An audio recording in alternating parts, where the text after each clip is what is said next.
Vamos inspirar profundamente.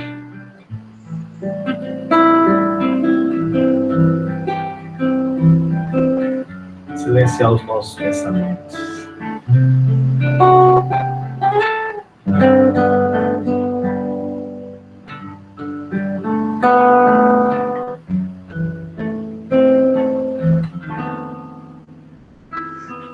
Certo dia um homem esteve aqui, tinha um olhar mais belo que já existiu. Tinha no cantar uma oração, no falar a mais bela canção que já se ouviu.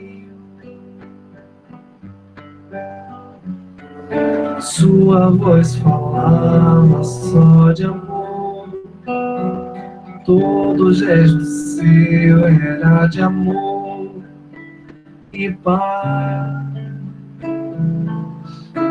Ele trazia no coração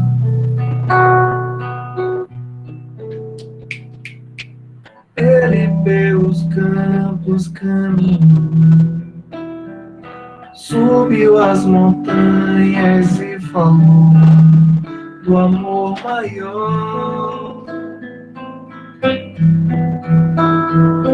Fez a luz brilhar na escuridão, o sol nascer em cada coração que o compreendeu. Que além da vida que se tem, existe uma outra vida além, e assim renascer. Morrer não é o fim. Tudo que aqui ele deixou não passou e vai sempre existir.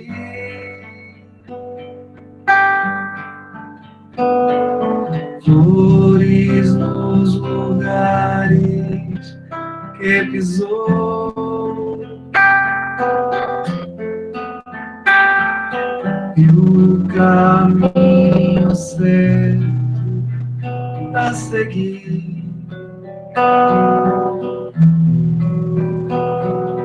Tudo que aqui ele deixou não passou e vai sempre existir.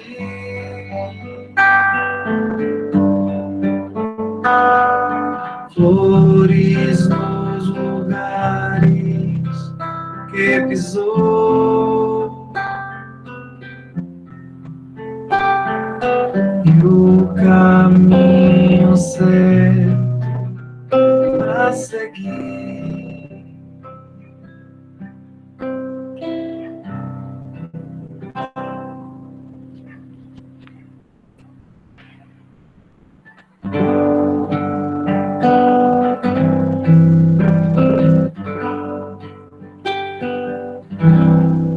Amanhã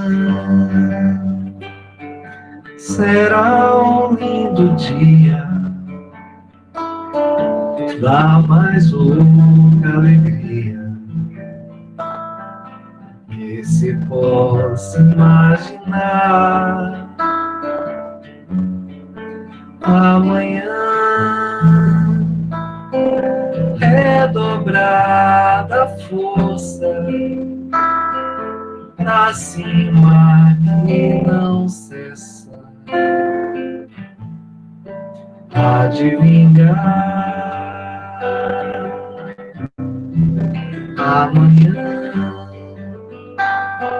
mais nenhum mistério acima do ilusório, o astro rei vai brilhar. Amanhã a luminosidade alheia a qualquer vontade há de imperar, há de imperar.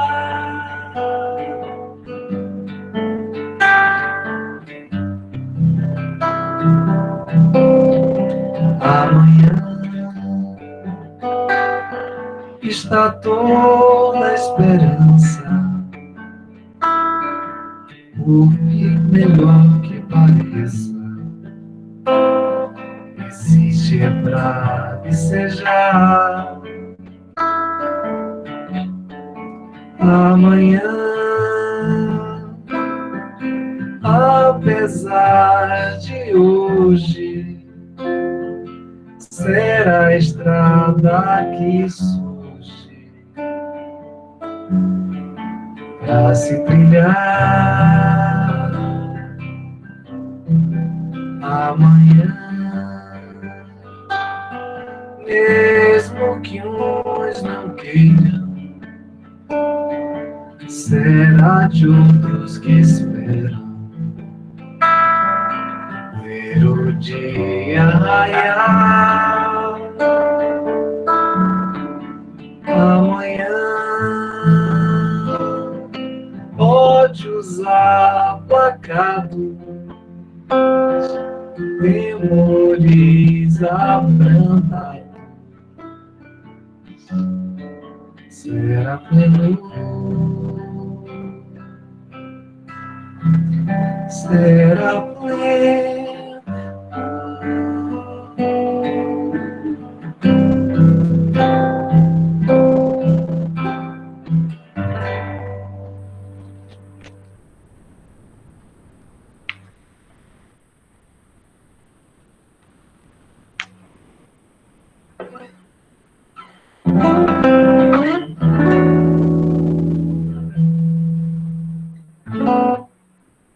Se eu quiser falar com Deus,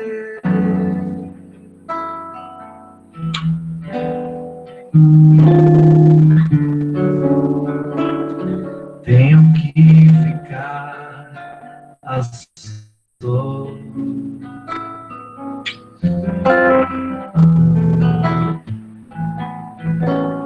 Tenho que apagar a luz.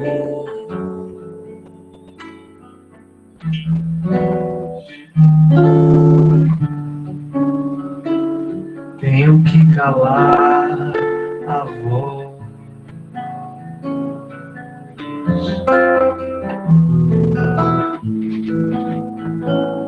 Tenho que encontrar a paz.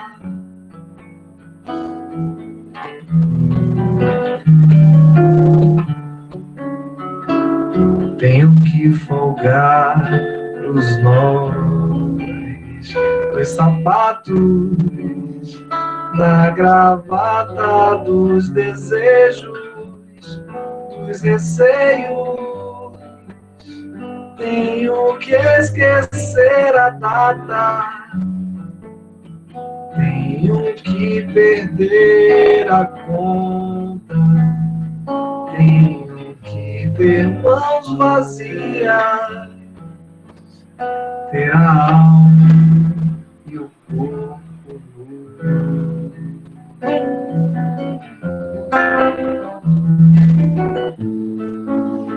Se eu quiser falar com Deus,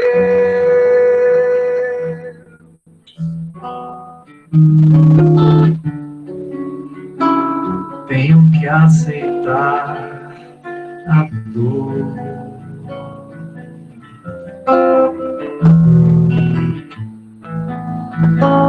Tenho que comer o pão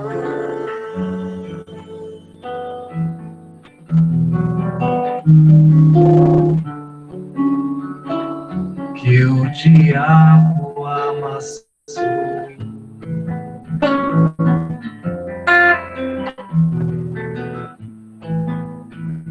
Tenho que virar o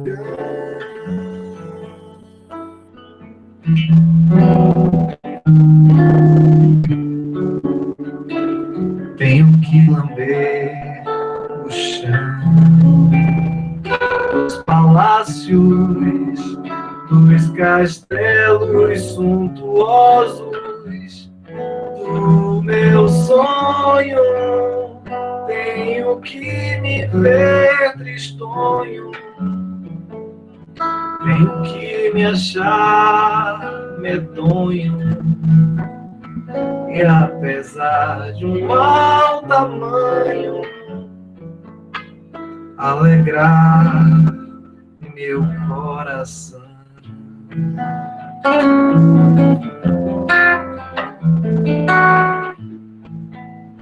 Se eu quiser falar com Deus,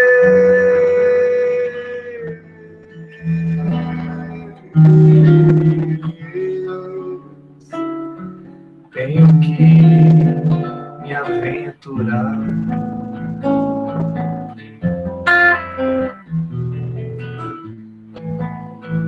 Tenho que subir ao céu,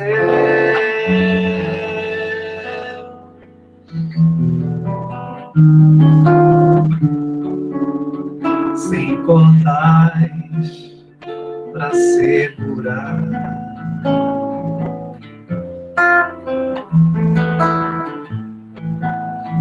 Tenho que dizer adeus,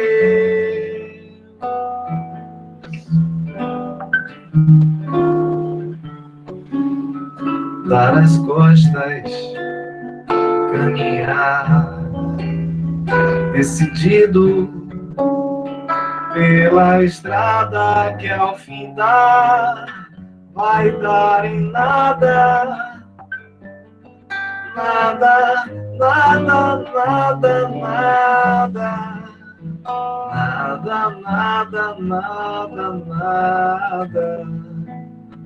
Nada, nada, nada, nada do que eu pensava encontrar.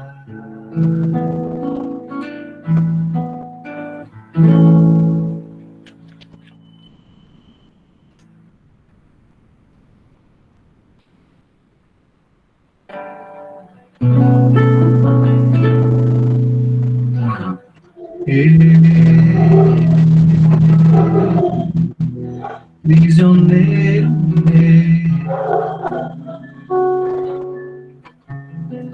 descobrir no breu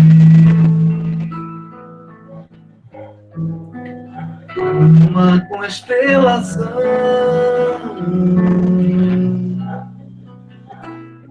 céus, conheci os céus pelos olhos seus, véu de contemplação,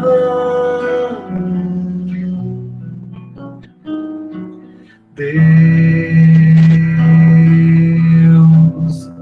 condenado eu fui a forjar o amor, o aço do rancor, e assim transpor as leis mesquinha dos mortais.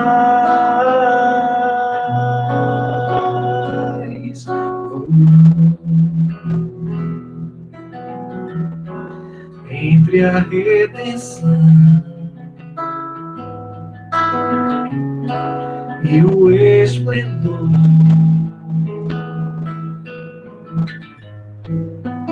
de por você viver,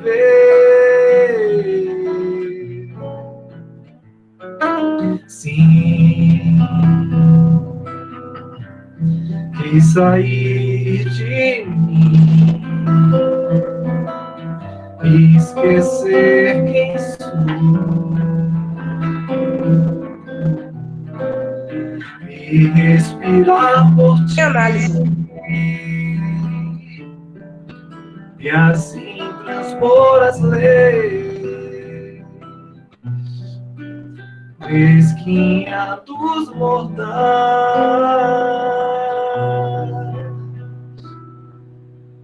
amigo, amigo, yeah,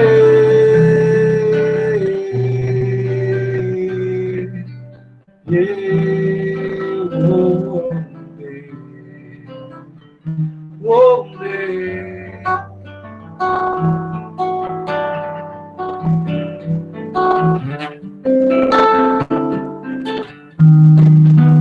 Agoniza, Virgem Fênix do amor, entre cinzas, arco-íris e esplendor, o viver as juras de satisfazer o ego mortal. Coisa pequenina, centelha divina,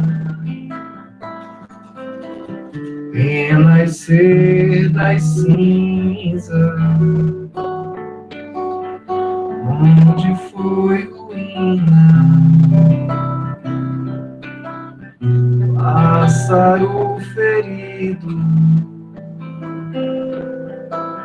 hoje é paraíso,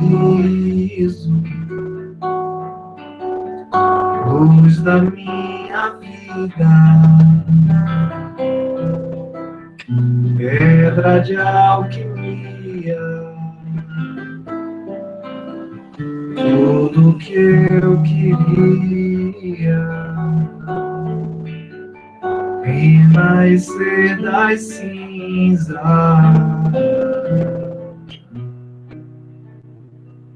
Yeah. Quando o frio vem nos aquecer o coração, quando a noite faz nascer a luz da escuridão, e a dor revela mais esplêndida emoção, o amor. Quando o frio vem nos aquecer o coração, quando a noite faz nascer a luz na escuridão, e a dor revela mais esplêndida emoção,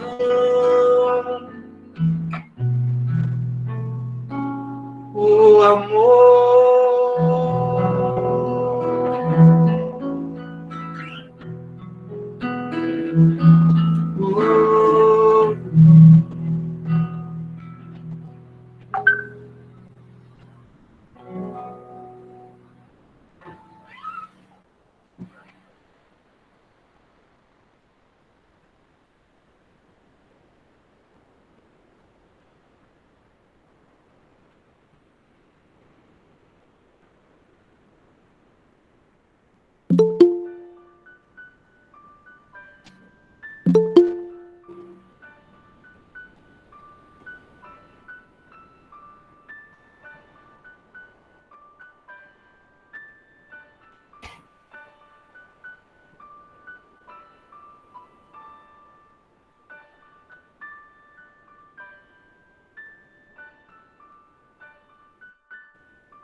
Como foi que estava aí?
Meus irmãos,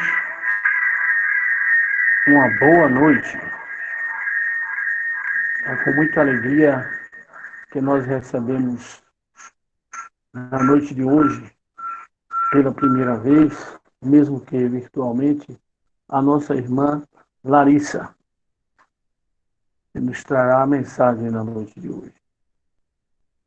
Vamos, pois, nesse instante, irmãos, elevarmos o nosso pensamento ao alto, buscando conectarmos com a espiritualidade maior, para que, mais uma vez, sejamos assistidos nessa noite de estudo. Oremos, pois. Pai nosso que está no céu, santificado seja o vosso nome. Venha a nós o vosso reino. Seja feita a vossa vontade, aqui na terra como no céu. O pão nosso de cada dia, dai-nos hoje, Senhor. Perdoai as nossas dívidas, assim como nós devemos perdoar a todos aqueles que nos são devedores. E não nos deixe, Pai, cair em novas tentações. Livra-nos de todo o mal, que assim seja. Amado Mestre Jesus, nesse instante, conclamamos a presença dos trabalhadores da tua seara bendita, para que, mais uma vez, Mestre, assistam a nossa irmã, que fará uso da palavra na noite de hoje. Nós vos pedimos, Senhor, derrama sobre nós a vossa paz. E é em teu nome, Mestre, em nome desta falange de trabalhadores da tua seara bendita, dos mentores espirituais da nossa casa de oração, o Consolador, é que damos início à nossa reunião da noite de hoje, com votos de muita paz para todos. Que assim seja. Que assim seja. Nossa irmã Larissa, boa noite, minha irmã. Boa noite a todos. Fique à vontade, agora é com você, viu? Tá ótimo. Boa noite a todos. Muito obrigada pelo convite, pela oportunidade. Eu que sou natural de Salvador, Bahia, que conheci a doutrina espírita em Salvador aos 14 anos, no Centro Espírita Caminho da Redenção. Participei da Juventude Espírita Nina Aroeira até os 21 anos, quando então me mudei. Então, de alguma forma, está um pouco mais próxima dos companheiros baianos, soteropolitanos, é uma grande alegria. Atualmente eu resido em São Gonçalo, aqui no Rio de Janeiro. Fico muito feliz de estar com vocês na noite de hoje. O tema que nos foi confiado para que conversássemos nos próximos minutos é a pluralidade dos mundos habitados. Nós vamos utilizar a Revista Espírita como uma das referências, também o Livro dos Espíritos, mas não poderíamos começar de outra forma, senão citando a própria frase do nosso Mestre Jesus, que nos disse desde há muito: há muitas moradas na casa de meu pai. Se não fosse assim, eu já vou-lo teria dito.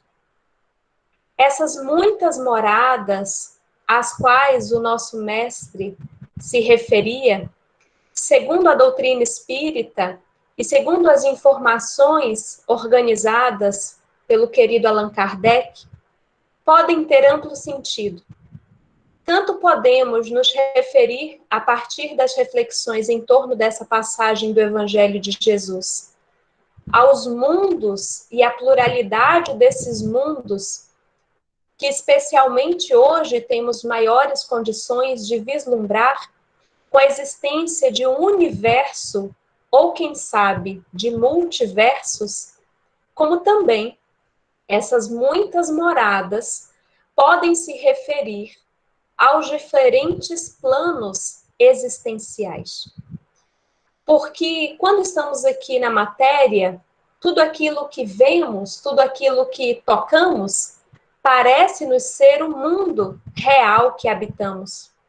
Mas a realidade, que foi revelada através da doutrina espírita, mas que já se encontrava anunciada em diferentes culturas, filosofias, religiões, cultos, seitas, e em diferentes épocas da humanidade, é de que esse plano que ora habitamos, material, não é a vida real ou verdadeira, que todos nós somos oriundos de mundos que aos nossos olhos materiais poderíamos chamar de mundos invisíveis, onde nós já habitamos e para os quais nós retornaremos.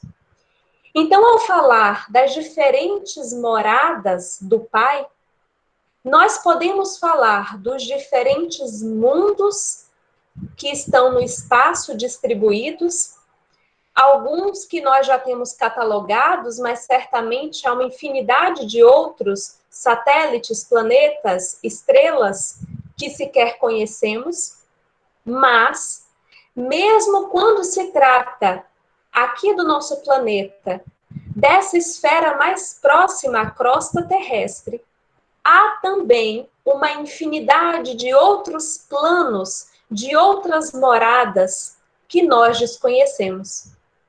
E nesse aspecto, é interessante notar que muitos espíritas, quando travam contato com uma das obras de André Luiz, Nosso Lar, acabam, às vezes, achando que só existe nosso lar, como se não existissem outras colônias espirituais. E a verdade é que existem múltiplas possibilidades no campo da espiritualidade.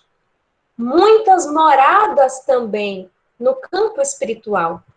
Quando falamos, por exemplo, do umbral ou das zonas umbralinas, alguns, às vezes, imaginam essas regiões de forma tão parecida com a caracterização que já tivemos outrora dos infernos ou das zonas infernais, que nos esquecemos que essas moradas espirituais podem estar nessa crosta mais densa, mas ser ainda constituídas pelas forças perispirituais de espíritos que ali trabalham. Então, naquelas zonas onde existem espíritos em processo, em transição, e que por isso se chamam zonas umbralinas, não existe apenas ali o sofrimento e a dor, mas também hospitais, possibilidades de tratamento, possibilidades de auxílio, porque o pensamento de benfeitores espirituais ali pode plasmar, co-criar essas possibilidades reeducativas. Então, assim, já de início, a gente percebe que essas múltiplas moradas anunciadas desde há muito por Jesus se estendem para tão além do nosso entendimento. E quanto mais nós tentamos compreender as leis divinas e quão perfeitas essas leis são em seu pleno funcionamento, o quanto a lei de progresso, a lei de amor, a lei de justiça, amor e caridade, porque é assim que consta em O Livro dos Espíritos, Quanto mais nós nos debruçamos sobre o estudo dessas leis, ou sobre o estudo dos atributos de Deus, que consta no livro A Gênese, nós começamos a perceber que um pai, criador de leis tão perfeitas, de leis que são tão organizadas, que um pai capaz de criar com perfeição o microcosmo existente dentro de nós, ou aquele que podemos estudar nos nossos laboratórios, que um pai capaz de repetir no ser mais singelo como no ser mais complexo o mesmo grau de perfectibilidade, porque aquilo que aos nossos olhos materiais parece simples, quando estudado num laboratório, se desdobra às nossas vistas com intensa complexidade. Então, Pai, que é capaz de criar coisas que nós precisamos nos debruçar e nos esforçar para compreender e ainda assim não alcançamos, não poderia ter criado nada para ser desperdiçado. Visto que uma das leis que os cientistas gostam bastante de repetir, porque é uma verdade, é um axioma, é que nada se perde, tudo se transforma. A vida, inclusive a vida biológica, está em constante transformação. E a gente não precisa fazer um doutorado para perceber isso, basta que a gente observe a natureza, que a gente perceba o ciclo da vida, o ciclo das estações, o quanto aquelas folhas que caem rapidamente, elas retornam ao solo, e assim o ciclo da vida continua. Alguns animais passam por esse processo de transformação na própria vida, no próprio ciclo, como acontece com a metamorfose das borboletas, que saem do casulo, que deixam de ser lagartas e que se transformam em magníficas borboletas. Então, como um pai que faz coisas tão grandiosas poderia ter criado um vasto universo e ter fornecido vida, vida abundante, vida transformadora, ciclos de vida a apenas um único planeta? É exatamente esse raciocínio, que não é nosso exclusivo, mas que é maravilhosamente bem desdobrado por Allan Kardec, é esse o raciocínio que ele vai explorar no artigo da Revista Espírita de 1858, como também em algumas questões de O Livro dos Espíritos, e como também em outros artigos mais à frente da própria Revista Espírita, e no livro A Gênese.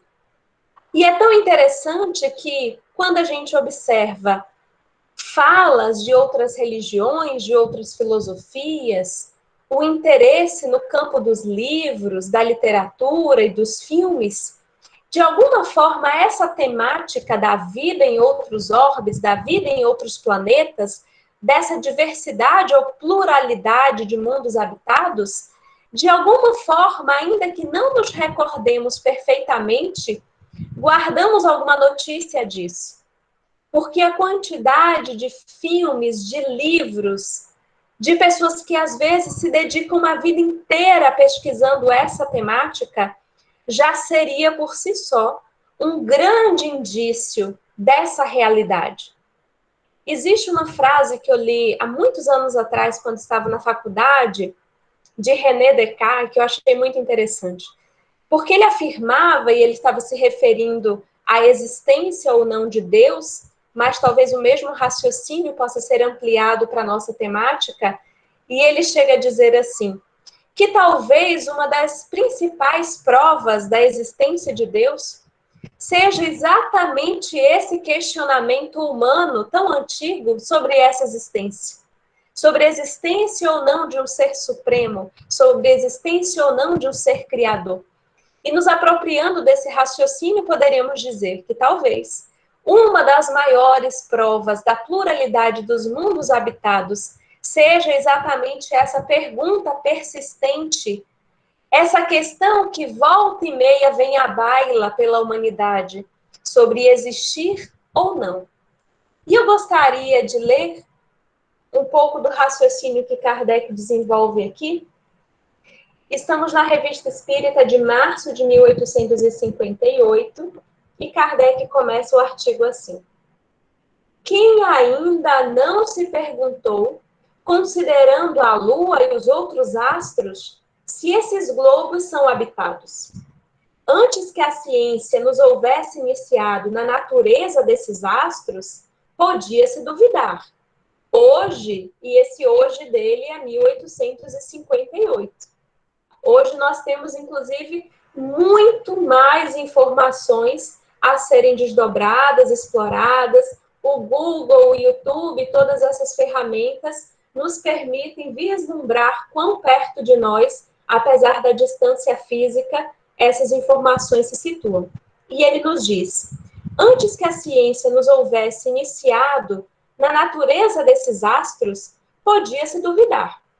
Hoje, no estado atual de nossos conhecimentos, pelo menos há probabilidade, mas a essa ideia verdadeiramente sedutora são feitas objeções tiradas da própria ciência.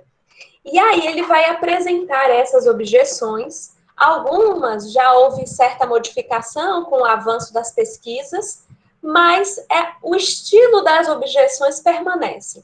Porque o que acontece com a ciência atual desse campo? Busca-se a habitabilidade desses planetas, desses satélites, desses astros, comparando a nossa realidade aqui do planeta Terra. Então, todo o estudo e toda a pesquisa tem como base o nosso desenvolvimento biológico, as possibilidades de vida conforme os parâmetros da Terra. E aí o raciocínio que Kardec fará como uma espécie de resposta a essas objeções, então, hoje, atualmente mesmo, nós ainda percebemos, os cientistas, eu até olhei alguns vídeos no YouTube, para ver o quanto isso já havia avançado, o que se fala disso, e os parâmetros continuam próximos, de certa forma, daqueles que Kardec vai estudar aqui.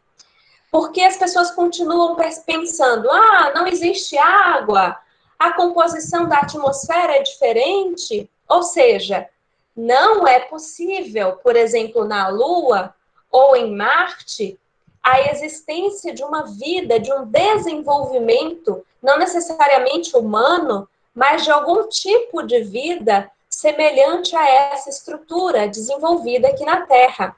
Mas olha como Kardec vai pensar sobre isso, vai refletir sobre isso. Não se concebe que semelhante objeção possa ser feita por homens sérios.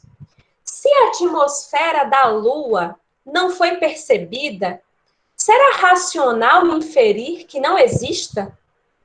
Não poderá ser formada de elementos desconhecidos ou bastante rarefeitos para não produzirem refração sensível? Diremos a mesma coisa da água ou dos líquidos ali existentes. Em relação aos seres vivos, não seria negar o poder divino julgar impossível uma organização diferente da que conhecemos, quando sob nossos olhos a providência da natureza se estende com uma solicitude tão admirável até o menor inseto, dando a todos os seres órgãos apropriados ao meio em que devem viver, seja a água, o ar ou a terra, estejam imersos na escuridão ou expostos à luz do sol? A verdade, meus amigos, é que é muito difícil criar hipóteses com base no desconhecido. E a ciência necessita, para afirmar-se, para exarar comprovações dessas hipóteses. Não é possível, no campo científico, simplesmente supor algo sem ter algum parâmetro para essa suposição. E a verdade é que o tipo de vida que nós poderemos encontrar em outros planetas, especialmente naqueles que temos maiores condições de pesquisa científica pela proximidade, não necessariamente essa vida será como a que nós encontramos aqui. Inclusive, quando nós falamos não só dos mundos físicos, mas também dos mundos espirituais, nós sabemos que nesse momento mesmo em que aqui estamos, eu estou aqui na minha casa, estou no quarto aparentemente sozinha. Se existem outros espíritos aqui estudando comigo, me orientando, por não ter mediunidade ostensiva, eu não sei dizer. Então, o fato de nós irmos a um planeta e chegando nesse planeta, fazermos pesquisas, observamos, quem poderá dizer que não haja naquele planeta ou naquele satélite, num outro plano vibracional, uma série de coisas acontecendo, sem que os recursos, sem que os olhos, os meios de captação daqueles que estão ali pesquisando, possam observar? Quantas e quantas vezes, acredito que isso possa já ter acontecido nas reuniões mediúnicas da Casa O Consolador, porque em diferentes casas nas quais eu já estive, isso já aconteceu. Quantas e quantas vezes nas nossas reuniões mediúnicas nós somos avisados de que na própria instituição que estamos ali laborando, existem outras salas, existem outros trabalhos que nós sequer conhecemos, ou melhor, que nós sequer lembramos. Alguns desses trabalhos nós visitamos em desdobramento. Eu, por exemplo, quando acordada, não tenho mediunidade ostensiva, mas em alguns grupos mediúnicos que já participei, quando eu dormia, eu sonhava que ia para aquele grupo mediúnico e lá eu era médium. Mas quando acordada, a mediunidade ostensiva não se apresentava. Então, quantas e quantas vezes nas nossas reuniões mediúnicas, espíritos sofredores nos dizem assim: ah, tá vindo uma enfermeira aqui. Ah, mas tem uma fila de gente aqui para ser atendida. Ah, depois eu vou ali. Onde que está tudo isso que a gente não está vendo? Não está exatamente num outro plano que nos nossos olhos materiais nós não somos capazes de captar? Então, o paradigma utilizado pela ciência do nosso mundo para perscrutar esses mundos habitados, para encontrar essa vida, é como se nós estivéssemos usando uma espécie de ferramenta que não necessariamente vai captar o tipo de vida que ali existe. E aqui nós não sabemos, não temos nem informações concretas do tipo de vida, do tipo de trabalho que é realizado, por exemplo, na Lua, onde o homem já pisou, mas eu não me espantaria se amanhã ou depois nós descobríssemos que o homem pisou na Lua e ali na Lua, onde o homem já pisou, existe uma série de reuniões, de trabalhos que acontecem sem que aquelas pessoas que no nosso plano, na nossa densidade material ali pisam, não são capazes de perceber, não são capazes de sentir, porque duas realidades de densidades materiais diferentes podem coexistir. Não é assim que acontece o fenômeno mediúnico?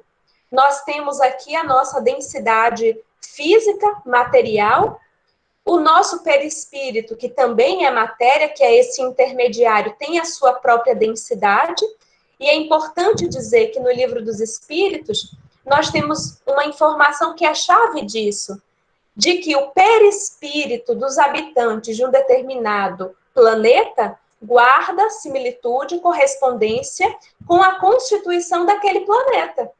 Então, é como se nós aqui, habitantes, moradores provisórios, é bom saber também, ninguém vai ficar aqui para sempre, ninguém também está aqui desde que foi criado, é um lar de passagem, é um lar provisório, mas para que aqui reencarnássemos, o nosso perispírito necessitou extrair do fluido desse planeta determinadas substâncias para que aqui nós pudéssemos ter um corpo físico. Então, se nós recebemos, por exemplo, habitantes, como já aconteceu, como está lá retratado, bem detalhadamente escrito pelo Espírito Emmanuel no livro A Caminho da Luz, Quando habitantes de um outro orbe, ou seja, eles lá naquele outro planeta tinham uma outra constituição física. O perispírito daqueles habitantes, quando lá estavam, era daquela constituição física correspondente ao fluido daquele planeta. Quando eles vêm aqui para reencarnar, no caso, inicialmente para encarnar, porque era a primeira vez neste planeta, eles necessitam de um processo de adaptação fluídica desse perispírito para que pudessem utilizar a matéria, o corpo material denso daqui da Terra. E aí é interessante, porque se esse perispírito guarda uma correspondência com o fluido do planeta, provavelmente, se esses habitantes vêm de uma zona correspondente, então, planeta Terra hoje é provas e expiações. Se vamos receber outros espíritos aqui que vieram de um planeta de provas e expiações, por mais que a constituição física tivesse algumas diferenças, mas a densidade é similar. Então, o impacto não é assim tão grande. Agora, imaginemos. Nós sabemos que, de vez em quando, a turma aqui da Terra, por misericórdia e não por merecimento, recebe, assim, um aluno exemplar de um outro planeta, um missionário, como também nas escolas do mundo nós gostamos de fazer, né? A gente percebe que está uma turma ali em processo de alfabetização. Se eu tenho naquela turma um aluno que já está alfabetizado, e aí os outros alunos que estão ainda aprendendo, eles veem aquela letra lá, né, garrafão toda bonita, eles se entusiasmam, falam, nossa, eu quero uma letra dessa aí para mim também. Olha como ele já está lendo. Não, eu quero ler assim também. Eu tenho uma filha, Marina, ela vai fazer 4 anos. E aí vocês sabem que esse ano aqui a escola é da mamãe Larissa, né? Não tem escola. E aí a gente vai improvisando, fazendo o que dá. E aí eu escrevo assim o nome dela, toda vez que ela vai fazer um desenho, ela olha aquela letra assim, né? Eu fiz muita caligrafia, ela olha aquela letra, ela fala assim, ah, mamãe, quando eu crescer, eu quero ter uma letra igual à sua. E assim também nós, a turma de alfabetização aqui da Terra, passa por uma experiência semelhante. Porque o nosso governador, Jesus, volta e meia, ele convoca um monitor. Ele chama assim, ó, vem dar uma ajuda aqui que o pessoal tá compreendendo direito a tarefa que eu estou passando para eles, estão um pouco confusos. Vamos botar um exemplo aqui, um monitor de turma, ver se eles se sentem mais inspirados a progredir. Então, de tempos em tempos, nós recebemos, por misericórdia de Deus, a concessão de um ser que vem de algum planeta, seja estando reencarnado num planeta mais evoluído, ou de um plano espiritual mais evoluído, porque não necessariamente era alguém que estava reencarnando num planeta, pode ser alguém que estava ali trabalhando na espiritualidade, vem à Terra, se constitui da nossa matéria ainda bastante densa, vive na Terra como cada um de nós, os embates, as vicissitudes, as dificuldades desse plano, porque talvez agora a gente não perceba, mas a nossa densidade pesa, abafa muitas das características, muitos das possibilidades, dos potenciais que, enquanto espíritos, nós possuímos. Então, se para cada um de nós, que estamos na turma certa, que somos realmente aqui da alfabetização, se de vez em quando a gente sente assim, nossa, hoje a matéria está pesada, viu? Hoje está difícil conectar o Wi-Fi, o negócio aqui está complicado. Imaginemos, meus amigos, esses irmãos que volta e meia regressam aqui por misericórdia para nos ajudar, que já experimentaram encarnar num planeta cujo perispírito é menos denso, cuja matéria é menos densa, cuja infância não tem o mesmo tempo que a infância aqui da Terra, porque até isso é diferente. Os espíritos informam aqui, através de Allan Kardec, que até essa questão é impactante no nosso processo, porque a gente precisa de um tempo na infância. Vocês já pararam para pensar quantos anos a gente leva até que a gente fale assim, ó, cheguei, agora sou eu mesmo. A gente leva um tempo ali. Antigamente, no Livro dos Espíritos, conta 7 anos, um processo inicial da infância. Acredito que hoje isso guarde ali alguma variedade. Tem criança que rápido a gente já sente a bagagenzinha espiritual pesando, né? Não está assim ainda tão maleável para os pais. Outras ficam ainda um tempo mais maleáveis para a influência da educação. Então, precisamos agir rápido, porque o negócio está avançando, e rápido, parece que o espírito acorda naquele corpo e fala, trouxe essa bagagem, me ajuda a trabalhar. Mas o fato é que em planetas mais evoluídos que o nosso, essa necessidade da infância é diferente. Se o espírito já está num patamar de maior purificação, se ele não necessita tão fortemente da infância para aurir valores, para transformar aquelas questões que estão tão arraigadas, que precisam ali de uma investida educacional, de uma investida do bem, então ele pode rapidamente já se tornar um adulto, porque ele vai aproveitar mais tempo estando como adulto. Mas aqui não. Aqui é diferente. Por quê? Porque aqui a gente precisa dessa fase da infância, enquanto aquelas características da personalidade, é como se a gente imaginasse assim, aquele rio, né? Na verdade, não é nem um rio, é um lago. Aí, não sei nem que exemplo eu poderia dar aí, porque tem o Lago do Abaeté, que era lá para as minhas áreas ali, mas não era uma água muito clara. Mas imaginemos uma água cristalina, só que tem um lodo embaixo. Sabe aquele lodo visguento que quando a gente vai entrando, que água deliciosa, aí você pisa e você sente aquele lodo assim embaixo e fala, ai, que agonia no meu pé. Pois então, quando nós chegamos aqui na Terra, quando crianças, é como se a gente fosse aquela água cristalina. Os nossos pais olham, tudo é lindo, tudo que a Marina faz eu acho lindo, acho maravilhoso. Acho ela a criança mais inteligente, mais amorosa da face da Terra. Logo mais, aquele lodo dali de baixo vai começar a ser remexido.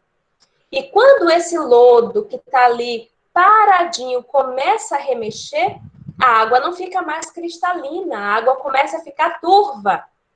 Então, esse período da infância num planeta, numa situação evolutiva como o nosso, não é força do acaso, é estratégia, planejamento educacional divino, para que nós possamos aproveitar enquanto a água está cristalina, enquanto aquele coração está mais receptivo, enquanto a mãe, o pai, os avós parecem aqueles heróis que sabem tudo, tudo que a gente fala eles acham maravilhoso, tudo que a gente diz é válido. Então é o momento de semear, para que no momento em que esse lodo, essa parte de baixo seja remexida, em que o passado daquele espírito acorde, em que aquelas culpas, aquelas dores ou aquelas paixões venham à tona, e elas virão, porque as nossas vieram e as deles também virão, e existe alguma sementinha ali capaz de germinar aqueles valores que nós investimos. Então, uma das características primordiais de um planeta como o nosso é esse. E à medida que nós vamos avançando e que nós vamos nos purificando, a nossa densidade já não se torna compatível com esse estágio do planeta. É assim que existe, nessa pluralidade dos mundos, um processo individual e um processo que é coletivo. Existem as duas coisas. Então, muitos de nós que estamos aqui na Terra já estamos preparados para a próxima classe, digamos assim, que é mundo de regeneração. Existe uma parcela que ainda não está preparada, que está tendo aí mais uma oportunidade, mas não quer estudar, não quer se alfabetizar. E aí o que acontece? É alguém que vai chegar lá na frente e vai dizer assim, olha, você foi carta de despejo, você foi convidado a se retirar. É isso que vai acontecer? Não, não é isso que vai acontecer. Todas aquelas passagens que nós encontramos, até mesmo em falas de Jesus, simbólicas, falando, vão para a direita as ovelhas, vão para a esquerda as outras ovelhas. Esse momento de separação, que alguns grupos, alguns de nós, talvez em outros momentos, levamos muito ao pé da letra, isso é uma alegoria, é uma forma simbólica de explicar que alguns acompanham aquela marcha do progresso. Outros necessitam de mais tempo, mas nenhuma ovelha estará perdida. Por quê? Porque há muitas moradas na casa de meu pai. E esse processo não é um juiz implacável que separa, você vai ficar nesse planeta, você avança, você fica. Porque se os professores da Terra têm misericórdia, se os professores aqui da Terra falam, não, vamos, eu vou te ajudar, vamos lá, pega firme aí na tarefa, que a gente vai conseguir, a gente vai aproveitar esse tempo aqui intensamente. Como que o nosso Pai, todo amor, toda misericórdia, de uma justiça perfeita que nós não alcançamos, poderia ser esse juiz implacável? São linguagens simbólicas, alegóricas para um momento evolutivo em que explicar a complexidade das coisas não tinha lugar, porque a gente até hoje tem dificuldade de entender o complexo, precisa, às vezes, das generalizações, das alegorias para que a gente compreenda melhor. Imaginemos há 2000 anos atrás. Então, o que vai nos fazer seguir adiante, no nosso caso, nosso planeta está progredindo. O que vai nos fazer permanecer num planeta de regeneração ou ter necessidade de mudança para um planeta de provas e expiações, não é alguém que vai nos dizer isso, mas é a nossa própria constituição espiritual que vai determinar. Nós não estamos num planeta como esse porque alguém falou assim, Larissa, leva aqui seu currículo, bate lá na porta daquele planeta que com esse currículo aqui você vai entrar. Não é assim que funciona.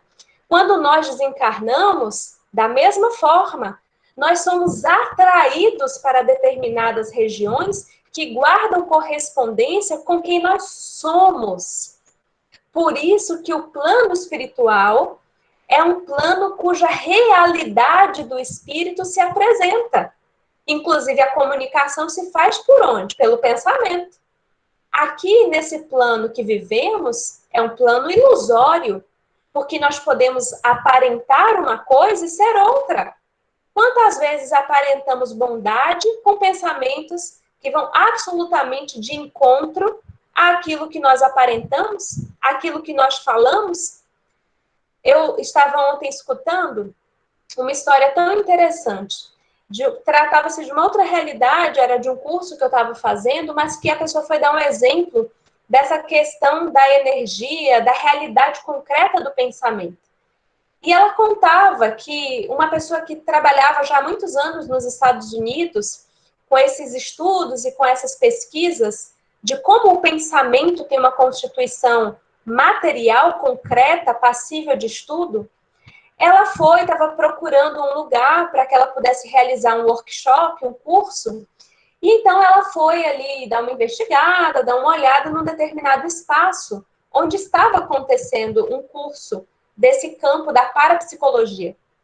E quando essa pessoa, que já tinha bastante experiência nesse estudo, até mesmo uma sensibilidade, que aos nossos olhos seria uma sensibilidade mediúnica, quando essa pessoa olhou na parte do refeitório, uma mulher que estava sentada numa ponta e um homem que estava sentado em outra ponta, os quais ela jamais havia visto, ela comentou com a pessoa que acompanhava ela naquela visita. Nossa, essas pessoas estão em total silêncio, mas eu consigo ver flechas que saem daqui e atingem aquele homem e outras flechas que saem daquele homem e que atingem essa mulher. Por mais que os dois não se olhem, por mais que os dois não se comuniquem, eu estou vendo essas flechas. E eu não sei explicar o porquê, eu não sei o conteúdo, eu não enxergo o que eles estão pensando, mas eu vejo essas flechas. E então a pessoa que acompanhava e que conhecia o lugar e aquelas pessoas disse assim, nossa, mas você revelou o que realmente está acontecendo. Porque trata-se de um casal que está se separando. E nós estamos, inclusive, tendo grandes problemas com eles, porque os dois se inscreveram no curso que aqui nós estamos fazendo, e agora a gente tem que administrar, de separar, de não deixar os dois no mesmo ambiente, porque eles começam a bater boca, começam a discutir. Então, observem que no plano das aparências, parece que não está acontecendo nada. Parece que aqui na matéria, nós e as pessoas da nossa família somos bem parecidos. A gente é capaz de se aproximar de um ser. Imaginemos uma referência da Bahia que eu, pelo menos, sou uma grande admiradora. Imaginemos quantas pessoas se aproximaram de Irmã Dulce e achavam que eram iguais a ela. Está aqui no mesmo plano, parecido. A gente se aproxima, pega na mão, abraça. Quantas pessoas se aproximaram de Gandhi e parecia que eram iguais, a mesma constituição física, eu sou capaz de tocá-lo? E no plano espiritual? Será que no plano espiritual Larissa Chaves conseguiria se aproximar de Irmã Dulce?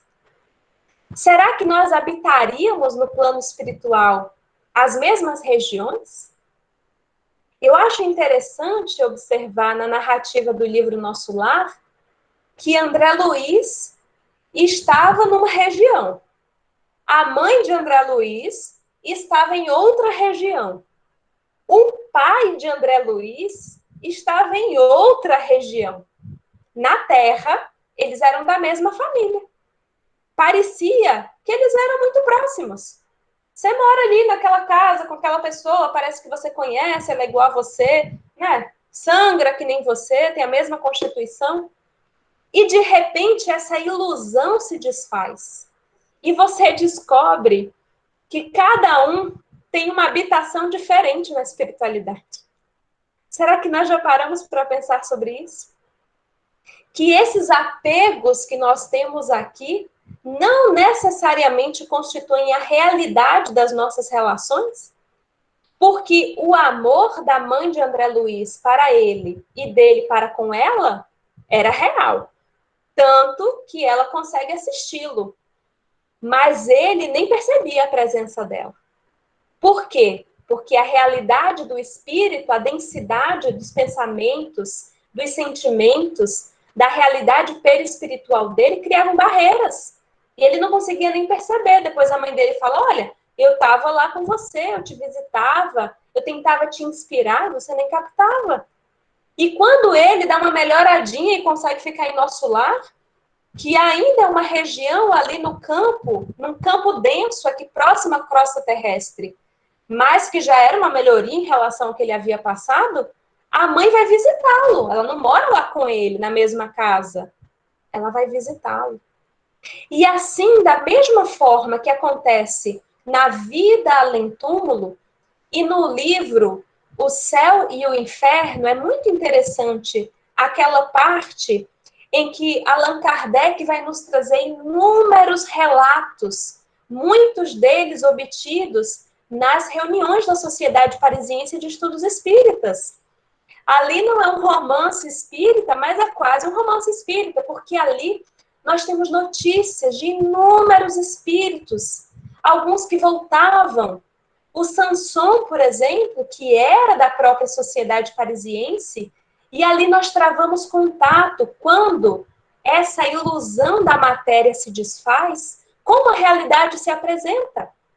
E quando falamos dos diferentes mundos no plano material, a mesma realidade e as mesmas leis são aquelas que operam.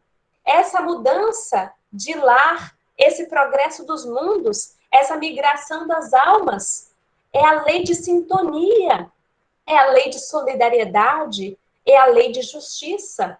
Então, são as próprias leis que, no seu funcionamento perfeito, criadas por um Deus absolutamente perfeito, que nos permitem permanecer ou migrar, atendendo sempre a essa lei de progresso.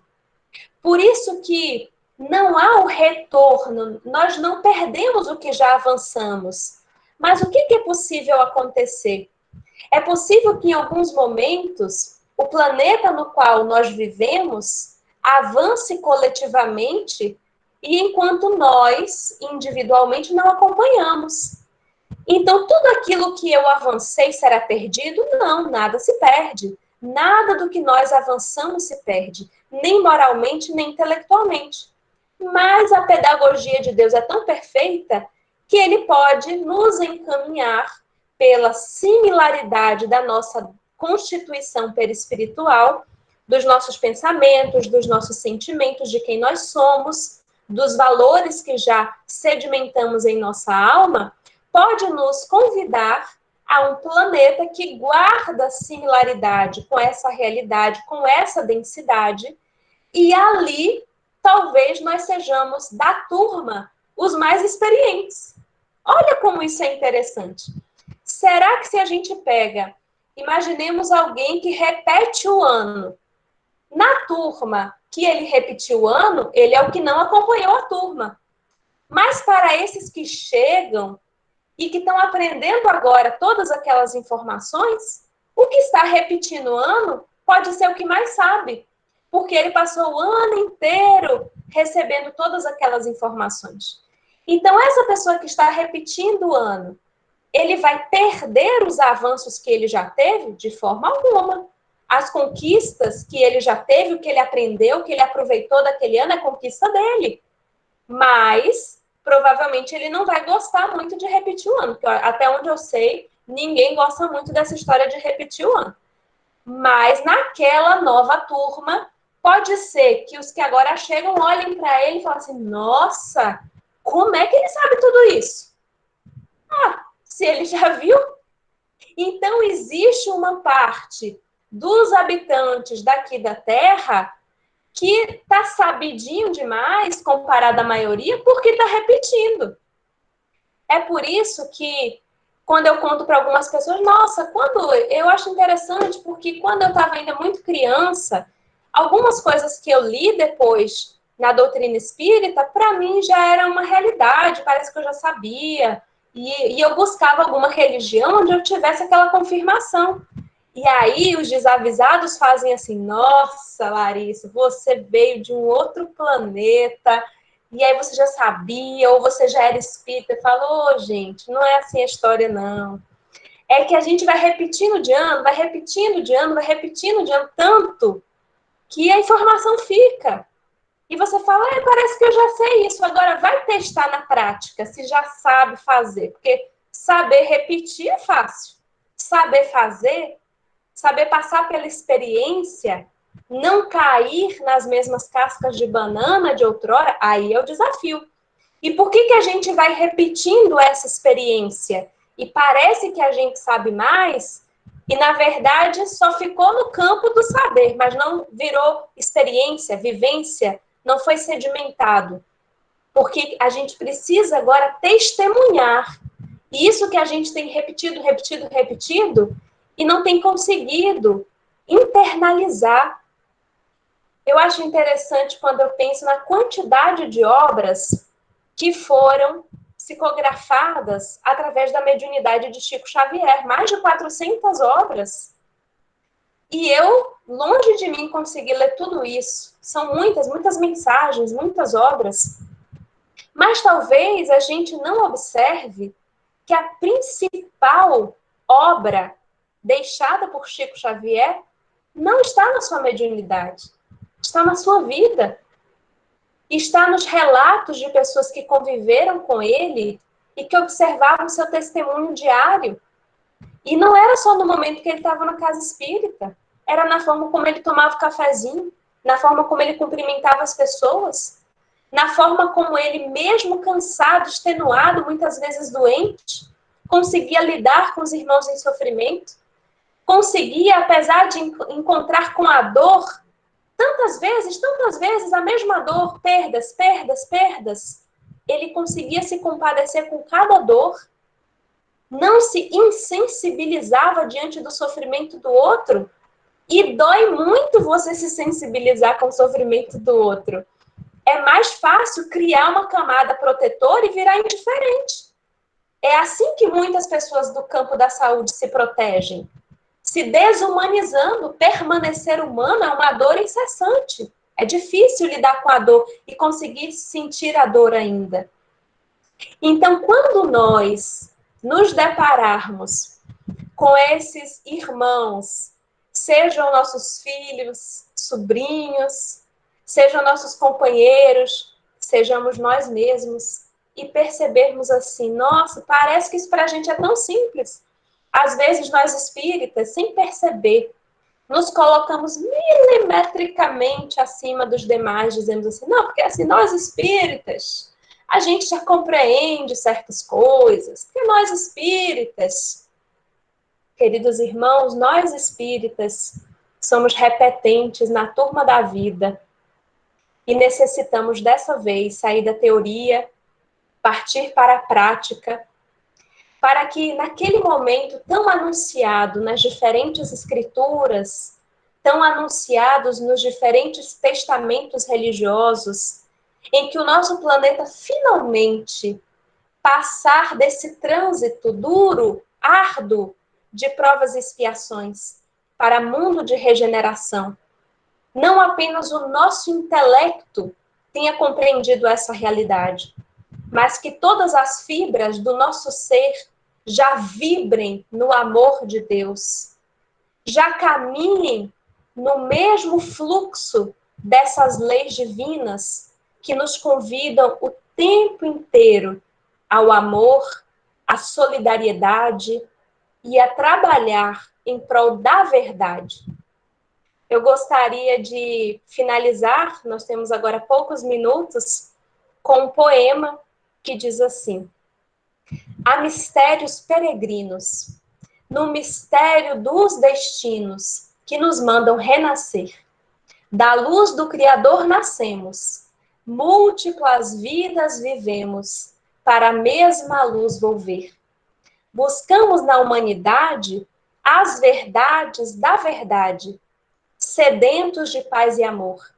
E em meio dos mortos-vivos, somos míseros cativos da iniquidade e da dor. É a luta eterna e bendita em que o espírito se agita na trama da evolução. Oficina onde a alma presa forja a luz, forja a grandeza da sublime perfeição. É a gota d'água caindo no arbusto que vai subindo, pleno de seiva e verdor. O fragmento do estrume que se transforma em perfume na corola de uma flor. A flor que, terna expirando, cai ao solo fecundando o chão duro que produz, deixando um aroma leve na aragem que passa breve nas madrugadas de luz. É a rija bigorna o malho pelas fainas do trabalho, a enxada fazendo pão. O escopo dos escultores, transformando a pedra em flores, em carraras de eleição.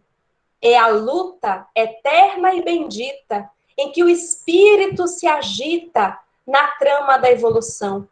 Oficina onde a alma presa forja a luz, forja a grandeza da sublime perfeição. É Sócrates e a cicuta, é César trazendo a luta, tirânico e lutador. É Celine com sua arte, ou Sabre de Bonaparte, o grande conquistador. É Anchieta dominando a ensinar catequizando, o selvagem infeliz. Tudo evolui, tudo sonha, na imortal ânsia risonha de mais subir, mais galgar. A vida é luz, esplendor. Deus, somente é o seu amor. O universo é o seu altar. Paz e bênçãos a todos os corações. Muito obrigada.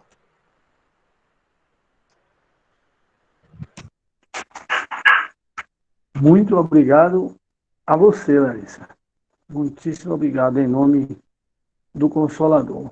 Parece bastante esclarecedora. Viu? Muito obrigado e nós vamos lhe incomodar outras oportunidades. Nós vamos ouvir mais uma vez o nosso companheiro Glauco, né? E abrilhantou a nossa noite, está abrilhantando a nossa noite com as suas músicas. Antes de encerrar, vamos ouvir mais uma vez o nosso companheiro. Irmão Glauco. Vamos lá. Obrigado, Larissa, pelas palavras. Muita paz para você e da família.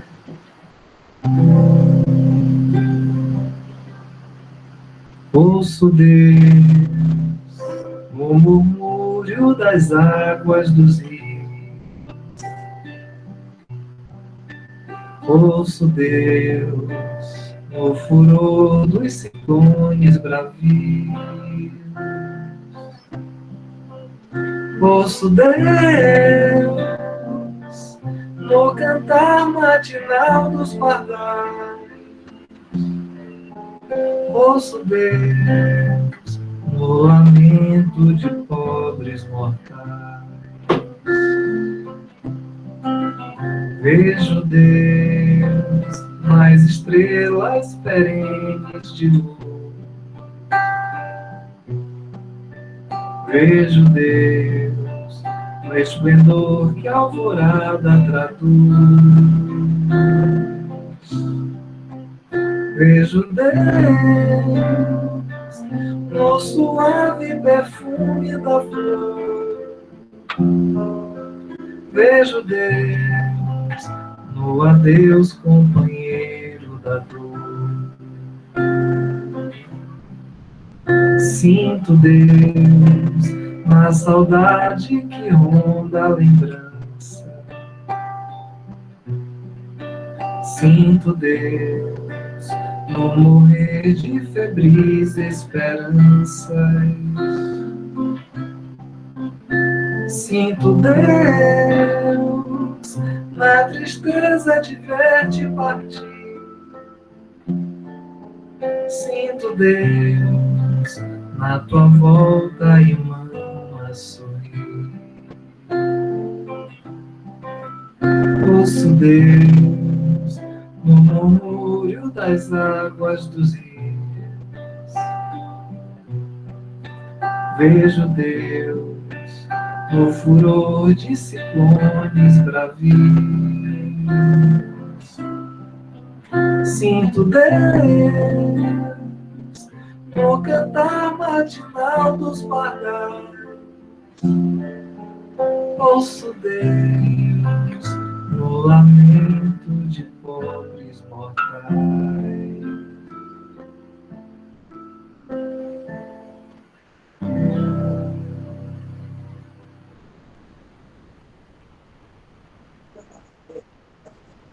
Mais uma vez, Glauco, muito obrigado a você também, sempre nos auxiliando, sempre abrilhantando os nossos encontros com as suas músicas. Que Deus lhe abençoe e continue lhe abençoando e protegendo, viu, companheiro? A gratidão é sempre nossa. Um grande abraço. Vamos pedir, meu irmão, pedir ao nosso irmão Moacir para fazer a prece encerrando os trabalhos. Moar, está na escuta aí, Moar? Vamos encerrar. Está me ouvindo? Todos estamos lhe ouvindo bem. Estão ouvindo bem? Estamos. Então vamos encerrar o nosso trabalho, a nossa palestra, com a peça do Espírito Francisco de Assis. Francisco de Assis começou dizendo assim: Senhor, fazei-me o instrumento de vossa paz. Para que, aonde dos piores, Senhor, eu possa levar o amor. Onde houver ofensa, eu leve o perdão. Onde houver discórdia, eu leve a união. Onde houver dúvida, eu leve a fé.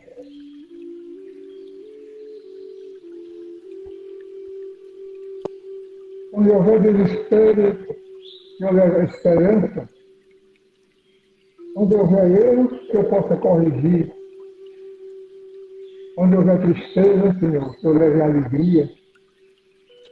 Onde houver trevas, eu leve a luz. Ó Mestre, às vezes eu procure mais consolar, e ser consolado. Compreender e ser compreendido. Amar e ser amado. Pois é dando que se recebe. É perdoando que se é perdoado.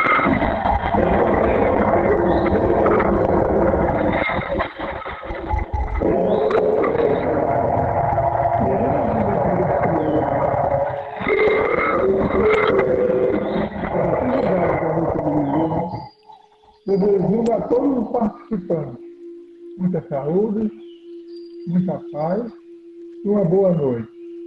Que assim seja, Senhor. Que assim seja. Amém. Uma ótima noite a todos. Que Deus continue nos abençoando, nos protegendo, nos orientando nessa nossa caminhada. Boa noite, gente. Boa noite a todos. Boa noite. Amém. Boa noite, gente. Boa noite.